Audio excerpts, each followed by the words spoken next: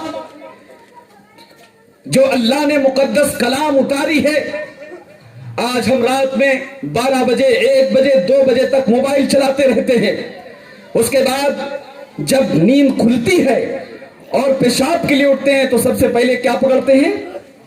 Mobile, کوئی نیا update تو نہیں آیا ہے۔ آپ لوگ بہت غصہ ہو رہے ہیں مجھ سے، مجھے لگ رہا کیونکہ ایک دم غصے میں دیکھ رہے ہیں میری طرف۔ یہ تقریر نہیں ہے عزیزو، یہ تقریر نہیں ہے، نصیحت ہے۔ اگر ہمارا 5 نوجوان راہ راست پہ آ گیا، جلسہ کامیاب ہوگا۔ جہیز لینا بند کر دیا اور سنت طریقے سے شادی کیا، جلسہ کامیاب ہو گیا۔ واعظ و نصیحت بہت سنتے ہیں، تقاریر بہت سنتے ہیں، تمام معاملات ہوتے ہیں۔ عزیزان گرامی وقار، میں آپ کو بتاؤں، سب سے پہلے موبائل، صبح جب اٹھا سب سے پہلے موبائل، کوئی نیا اپڈیٹ واٹس ایپ پہ کچھ آیا تو نہیں ہے، کچھ ہے تو نہیں، کچھ ہے تو نہیں، جبکہ اس قوم کے متعلق آیا ہے کہ میں سو جاؤں یا مصطفیٰ کہتے کہتے، میں سو جاؤں یا مصطفیٰ کہتے کہتے، کھلے آنکھ صلی علی کہتے کہتے، آج ہم 10 بجے سو کر اٹھتے ہیں، 11 بجے سو کر اٹھتے ہیں۔ اب بتائیے برکت تمہارے گھر میں آئے گی یا کہیں اور جائے گی؟ بولو، فیصلہ کرو۔ برکت آئے گی؟ 10 بجے تک تان کے سوتے ہیں، جب فجر کی نماز نہیں پڑھیں گے، قرآن کی تلاوت نہیں کریں گے، تو جو رحمت کے فرشتے ہیں وہ آپ کے ہاں داخل ہوں گے؟ نہیں۔ تو پھر کہتے ہیں حضرات یہ کرتے وہ کرتے، اتنی پریشانی، برکتی نہیں، یہ وہ نہیں وہ نہیں۔ کیوں نہیں؟ کبھی اس پہ آپ نے محاسبہ کیا، اپنے آپ میں جھانکا؟ کیا اس پہ آپ نے سوچا کہ آج ہمارے گھروں سے اتنی بے برکتی کیوں ہے؟ عزیزان گرامی وقار، پیغمبر کی ایک حدیث پاک ہے کہ تمہیں جو رزق ملتا ہے تمہارے والدین اور بڑوں کے صدقے میں ملتا ہے۔ بے شک۔ آج ہم اپنے والدین کو ذرا سے ہم امپروو ہوئے، بڑے ہوئے، اپنے پاؤں پہ کھڑے ہو گئے، ماں باپ کو درکنار کر دیتے ہیں۔ اللہ اکبر۔ آج ماں باپ کی جو اہمیت ہے، اللہ رب العزت نے حقوق العباد میں سب سے پہلے جس کا نام ذکر کیا وہ والدین ہے۔ جس مقام پہ یا قرآن مجید کی جس آیات کریمہ شریفہ کو آپ تلاوت کریں گے، جہاں پہ وعبد اللہ ہے، اس کے بعد سیدھا ماں باپ کا ذکر ہے۔ یعنی اللہ کی عبادت کے بعد سب سے پہلا حقوق اللہ کے بعد حقوق العباد میں اگر کسی کا حق ہے تو وہ اماں بابا کا ہے۔ آج بتائیے ہم اپنے ماں باپ کی کیا قدر کرتے ہیں؟ ہاں، مزارات اولیاء پہ ہزاروں ہزار کی چادر پوشی تو کر دیتے ہیں، لیکن گھر میں جوان بہن ہے، ماں ہے، اس کے سر پر ایک دوپٹہ نہیں ڈالتے ہیں۔ کیا یہی بزرگوں سے عقیدت ہے؟ کیا یہی احترام ہے؟ آج بے برکتی کیوں ہو رہی ہے؟ آج مسلمان اتنا پریشان کیوں ہو رہا ہے؟ آج قرآن مجید جہیز میں ملی، تحفے میں ملی، ہدیہ کے طور پہ اس کو سجا دی الماری پہ، پھر اس کو کھول کر دیکھنے کی توفیق نہیں ہوتی۔ یہی وجہ ہے کہ آج ہم پریشان ہیں۔ اگر تاریخ اسلام کا ہم مطالعہ کرتے ہیں تو دیکھتے ہیں کہ ہم سے پہلے جو قومیں تھی ان کے اوپر نہ جانے کیسے عذاب مسلط ہوئے ہیں۔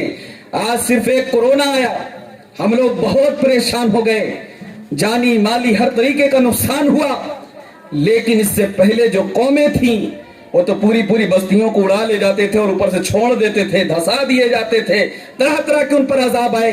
لیکن آج جو ہم محفوظ ہیں، یہ نبی کریم صلی اللہ تعالی علیہ وسلم کی محبت ہے اور ان سے عقیدت ہے اور ان کا جو احترام ہے جس کی وجہ سے ہم محفوظ ہیں۔ عزیزان گرامی وقار، نمازوں کی پابندی کریے، ماں باپ کے حقوق کو پہچانیے، اپنے اولادوں کو تعلیم دلائیے۔ ٹھیک ہے، آپ عصری تعلیم دلا رہے ہیں، ضروری ہے، لیکن دین کی تعلیم اتنا ضرور دلائیے کہ وہ حرام و حلال میں تمیز پیدا کر سکے۔ سبحان اللہ، سبحان اللہ۔ آج ہوتا کیا، میں نے شروعات میں جو بات کہی، بس میں اپنی بات کو ختم کروں گا، ابھی 15 ہی منٹ ہوا ہے، تھوڑا سا اور بول لوں، اپنا حق تو ادا کر دوں۔ ہاں، شروعات میں نے بولی کہ پیرانے طریقت کے جو شرائط ہیں وہ 4 ہیں۔ آج لوگ دیکھتے نہیں، بس یہ دیکھتے ہیں کہ کون واہ ویلا کے ساتھ آیا، کس کی آوازیں زیادہ ہیں، اس کا دامن تھام لو۔ اگر میری بات کسی کو برا لگے تو میں پہلے سے ایڈوانس میں معافی چاہتا ہوں، لیکن بات یہ حق ہے۔ علماء جانتے ہیں، مفتیان اکرام سبھی جانتے ہیں کہ ایک پیر کے اندر 4 شرط کا ہونا یہ لازم ہے۔ جو مرید ہونا چاہتا ہے پہلے پیر کو دیکھے کہ وہ کیسا ہے، وہ سنی صحیح العقیدہ ہے یا نہیں ہے، وہ علم والا ہے یا نہیں، اتنا علم ہے یا نہیں کہ وہ روز مرہ کے جو مسائل ہیں ان کو حل کر سکے یا کتابوں سے مطالعہ کر کے حل کر سکے۔ فاسق مولن تو نہیں ہے، اور اس کا جو شجر نسب ہے وہ نبی کریم صلی اللہ علیہ وسلم سے متصل ہو رہا ہے یا نہیں۔ الحمدللہ ہمارے پیر طریقت، یہ میں کوئی مبالغہ آرائی سے کام لیتا نہیں، یہ میں ان کی شان بیان کرنے کے لیے نہیں آیا ہوں، یاد رکھیے گا۔ اللہ نے ان کو اتنی عظمت دی ہے کہ شان کسی کے بیان کرنے کی مجھے ضرورت نہیں ہے۔ اللہ نے انہیں وہ صلاحیت دی ہے کہ آپ بہترین عالم دین بھی ہے، کیونکہ میں نے 5 سال ان کے ساتھ گفتگو کی، علمی گفتگو، اور مجھے احساس ہوا کہ ان کا پرانا پڑھا ہوا اتنا تازہ جو ابھی ہمارا نیا بھی نہیں ہے۔ آپ کا جو شجر نسب ہے، چاہے وہ صفی پور شریف سے ہو، اور سلسلہ اشرفیہ کے عظیم حضرت بیٹھے ہیں، وہ خود بول ڈالیں گے اپنا۔ اسی طریقے سے فاسق مولن بھی نہیں، اور الحمدللہ عقیدے کے بارے میں تو آپ کچھ کہے نہیں جا سکتا ہے، ہم اور آپ سب سے زیادہ مضبوط عقیدہ ہے ہر اعتبار سے۔ تو کہنے کا مطلب یہ ہے کہ آپ جس پیر کو چنیے، ایسا نہیں کہ اس کا جبہ امامہ قبہ سب بھاری بھرکم ہے اور 100 لوگ اس کے پیچھے پیچھے واہ ویلا کرنے والے بکے ہوئے علماء نعرہ تکبیر نعرہ رسالت سے سزائے بلند کر رہے ہیں، آپ فوراً دامن پکڑ لیں۔ نہیں، شریعت یہ حکم دیتی ہے کہ جس سے آپ بیعت ہوں پہلے اس کے کردار کو دیکھیے، اس کی سیرت کو دیکھیے، اور جو شرائط بتائی گئی ہیں اس کے اندر پائی جاتی ہے یا نہیں۔ 4 اگر شرطیں ہیں تو آپ کو اجازت ہے، آپ ان کے حلقہ ارادت میں داخل ہو جائیے۔ اچھا، ایک نیا اور پریبھاشا میں نے دیکھا میسور میں، اور بالخصوص میلاد باغ میں ربیع الاول شریف کا جلسہ ہوتا ہے، علماء آتے ہیں، اس کے علاوہ بھی اور کئی مقامات پر میں نے دیکھا، خود مسجد اعظم میں دیکھا کہ ایک جگہ سے لوگ مرید ہوتے ہیں، اب جب کوئی پیر آتا ہے تو جب فوراً بڑھتے ہیں تو اس سے بھی مرید ہو جاتے ہیں۔ میرے بھائی، سرکار اعلی حضرت عظیم البرکت مجدد دین و ملت الشاہ امام احمد رضا خان فاضل بریلوی رحمت اللہ تعالی علی فتاوی رضویہ میں ایک دم صاف صاف واضح فرما دیا ہے کہ ایک بیٹے کے 2 باوا اور ایک بیوی کے ایک وقت میں 2 شوہر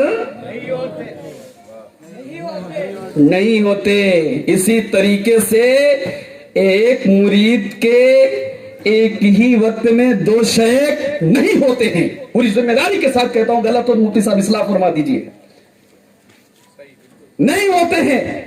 لیکن ہمارے علم کی کمی ہے کہ ہم نے دیکھا کوئی اس بڑی خانقاہ سے روابط ہیں اس کے، کوئی دوسری خانقاہ سے بھاگتے چلے گئے۔ موقع اور محل کے اعتبار سے مومنٹس کو دیکھتے ہوئے میں یہ بھی ہوں، میں وہ بھی ہوں۔ اے عزیزو، کیا آپ 2 کشتی پہ ایک ساتھ پیر رکھ سکتے ہیں؟ ناؤ، کشتی جانتے ہیں نا، اسٹیمر، کچھ تو سمجھے۔ ایک ساتھ 2 جگہ پیر رکھ کے آپ نکل جائیں گے، آپ الگ ہو جائیں گے، پیر الگ ہو جائے گا، اور بھی بہت چیز ہو سکتی ہے، نہیں ہو سکتا۔ شریعت اس کی اجازت نہیں دیتی ہے، لیکن یہ ضرور ہے کہ پہلے تو ہمارے فقہائے کرام نے، ہمارے اسلاف و بزرگان دین نے یہ فرمایا ہے کہ اگر آپ ایک شیخ سے مرید ہیں تو دوسرے سے اجازت نہیں ہے، لیکن اگر وہ جامع شرائط نہیں ہے، یعنی 4 شرطیں نہیں پائی جاتی ہیں، تو یہ بھی شریعت حکم دیتی ہے کہ واجب ہے اس کی بیعت کو توڑ دینا چاہیے۔ آج لوگ دل کی نماز، کلیجے کی نماز، گردے کی نماز، یہ نماز وہ نماز، کیا تماشا بنا دیا ہے۔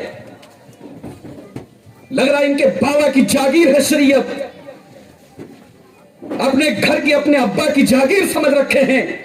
عزیزان گرامی وقار، اگر دل کی نماز ہوتی تو پیغمبر صلی اللہ تعالی علیہ وسلم